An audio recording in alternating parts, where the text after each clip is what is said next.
This is my analysis of a sport and performance, as you can see done by me, Billy Hodgkiss. So today we're going to look at the profile of my athlete. It was Daniel Worthington. So just a brief little overview of him. He's a male, 20 years old, 180 centimetres and 71.3 kilograms. His sport that he plays is football, and he's previously played for Boston United youth team. He's now playing for, I believe it's Hull Beach. So the first thing we look at is a technical requirement, and obviously we're going to look at passing. I actually compared Daniel, as you'll see, to Pirlo in this, and what we did, we looked at a kind of like a half volley pass. Because Daniel plays at right back, he doesn't always have to do the short passing, the long passing, sometimes he has to improvise, so we just wanted to see how good he was at improvising. Just a little stat, just to let you know, Pirlo's passing accuracy last season was 87%, so it's a really good person to look at, because obviously passing ability shows his technical ability. Just a little comparison here. This is just as he's about to strike the ball. As you can see, Daniel's body is more side on compared to what Pirlo's is. Pirlo's is more facing the target, which means he can get over the ball more, whereas Daniel might get under the ball a little bit more. We can see that Pirlo's foot here is obviously planted on the floor, whereas Daniel's is in the air. Pirlo will have more stability when he's about to strike the ball, whereas Daniel might lose his balance a little bit. Another thing to look at is their arms.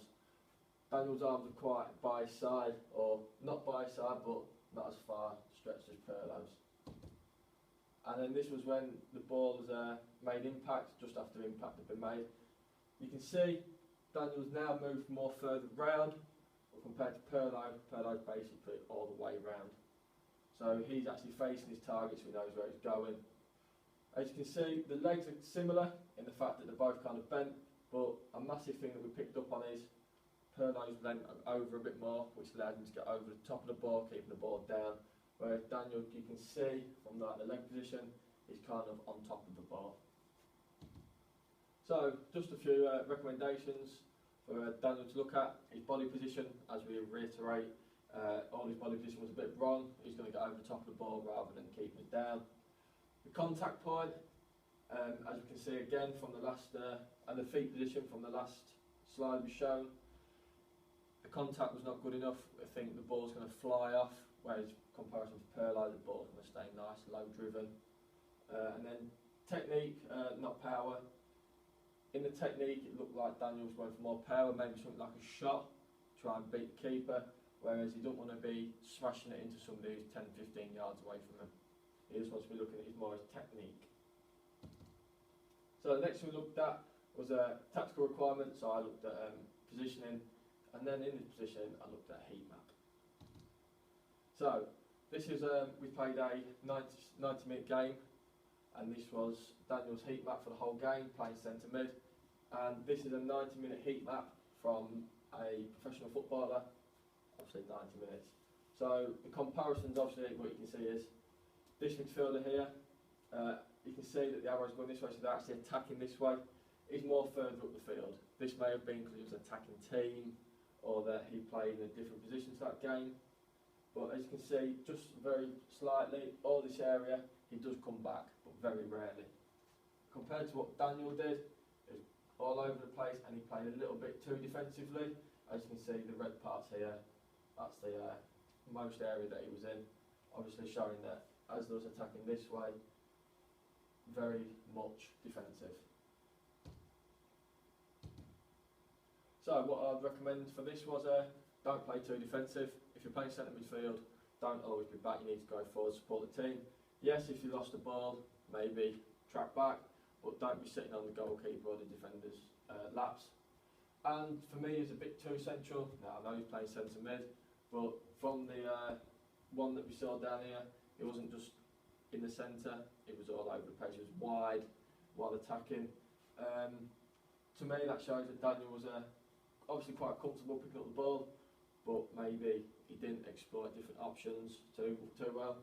And there's just a reference there at the bottom saying centre midfielders should find themselves roaming around the midfield of the pitch, whether that be attacking or defending. They are there to either create chances or shut down the forward ball. So next we looked at physical requirements, and I looked at cardiovascular fitness. So I compared two of his tests that he did. One, he did the multi-stage fitness test, and the other one, we looked at the first 35 minutes or 36 minutes of the 90-minute game that he participated in using GPS tracker. Obviously, just from this picture, what we can see is he didn't do very much running, so that shows that he might not have put in as much effort as possible. He jogged a considerable amount, but he also walked. So he could have been tired that day, he could have been feeling a bit lazy, or he could have found it very comfortable. Just moving on to his multi-stage fitness test score. When he did it, he scored 9, and I've got a chart, and as you can see, from 18 to 25-year-olds, 9 would fit in between average and good, but obviously it's not better than good, so he's fitting average. So, what would I recommend for him? I'd recommend him to do more cardiovascular exercises. Stuff such like circuit training. That's a good way to get your heart rate up, keep your fitness quite good. Spinning classes are obviously very hard. Rowing, it keeps you, as long as it builds up your upper body, but obviously the rowing keeps your cardiovascular fitness very good. And skipping, we all know how good skipping is for us. So, again, I found a little reference saying central defensive midfielders cover less distance than normal centre mids, but only by less than about 1.5 kilometres on average. An average centre mid covers around 6.4 kilometres a game. So with Daniel playing centre mid in that game, he didn't cover anywhere near 6.4 kilometres, and you could argue that he played more defensively, so he played as like more of a CDM, but even then, even if they covered 1.5 kilometres less, I still don't think he required that range. So I would actually recommend him to do all of these, or pick a select few, just to increase his cardiovascular fitness and keep him running for much longer. The next thing I looked at was skill-related fitness, so I picked agility. I think it's quite key for a centre midfielder, and I did the Illinois test. So Daniel scored 19.34. So as you can see, again, from a chart that I found, 19.34 falls under Paul. So for Daniel, I'd recommend some stretches maybe, some hurdle running and box jumping drills. The stretches will keep him flexible, which can help him change direction without becoming injured. The hurdle running is just to get him like bounding more, so he keeps you going. That can also link into the cardiovascular fitness. And the box jumping drills show him he's got more spring in his legs, obviously for the agility. He needs to spring up in centre midfield to win headers, and the stretches will help him change direction quicker, so as it states down there, keeps with the attackers. So once again, I found a reference saying agility is a change in direction and how quick or slow that happens. Defenders and midfielders need agility in order to stay with attacking opponents. So when Daniel's defending in his centre mid position, he needs to be agile enough to chop and change as the attackers do.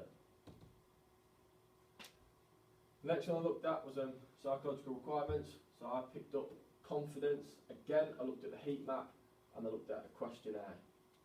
So in the questionnaire, Daniel scored 32 to 51, which is basically saying that he's doing okay with his confidence, but he does lack self-motivation and he feels too harsh on himself sometimes.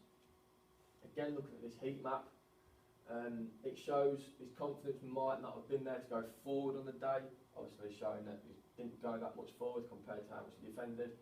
Again, it could have been because the attacking team was quite good, so he had to defend more, but I still think he could have got forward a lot more. Maybe that's a confidence issue. So the recommendations for this, I would recommend Daniel to relax more often. When he's on the pitch, he looks like quite an anxious player, so to see him relax more, just pick up the ball in difficult situations and give him goes, I think that would be quite good. Just enjoy the game instead of being too harsh on himself.